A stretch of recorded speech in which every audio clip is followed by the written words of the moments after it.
Razbijmo skupaj mite o gozdarstvu. Osnovna naloga gozdarja je skrb za zdrav in pester gozd.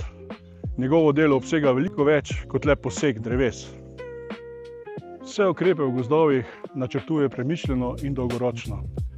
Lastnikom gozdov svetuje, kako strokovno, varno in odgovorno izvajati dela v njihovih gozdovih.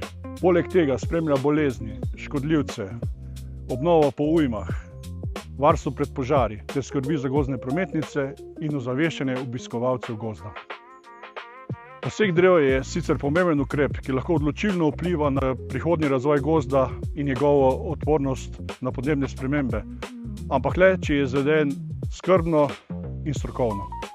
Gozdar zato ni samo sekač, je varuh gozda in povezovalec med stroko, lastniki gozdov in javnostjo.